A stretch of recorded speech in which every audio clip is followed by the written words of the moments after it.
For Kramer, the story illustrates what he calls his ultra-aggressive approach to competition.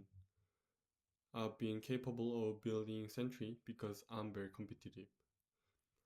I want nobody else to exist, he admits. For a long time, we had a bunch of competitors that looked exactly like us. None of them exist anymore. That's not a coincidence. That wasn't us just focusing inward and ignoring them. It was me, every day being like, we have to be better in every single way, in every single territory they're in. That instinct for relentless improvement has defined Sentry's strategy.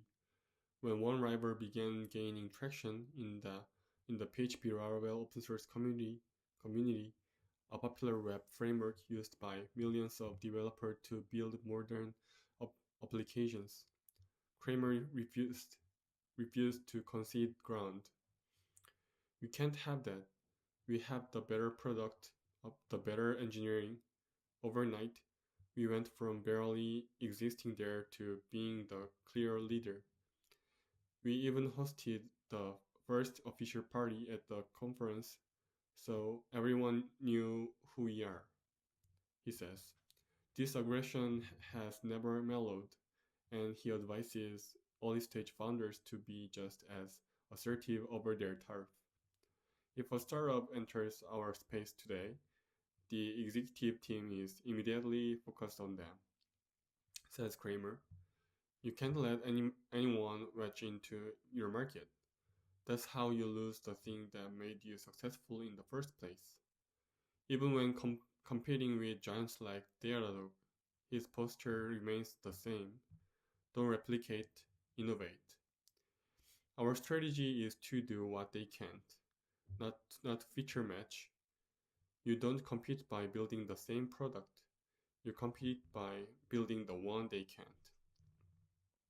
One example of this was when Kramer noticed that while legacy monitoring tools were still obsessed with backend servers, the real action was moving to the browser. JavaScript was powering a new generation of dynamic web applications, and this came with a new set of visibility problems. We recognized the JavaScript shift, he says. Everybody else ignored it. That was the point zero of the entire company. We have to solve JavaScript first because we recognized that that was the growth of the industry. While other companies chased enterprise clients and traditional backend monitoring, Sentry went after the developers struggling with JavaScript errors happening live in users' browsers. The market might have looked smaller, but it was rapidly expanding. By meeting that emerging needs early, Sentry didn't just find a niche, it defined one. We only exist because people ignored the space.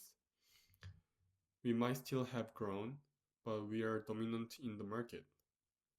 We are first to market in everything there. We are still first to market in everything there.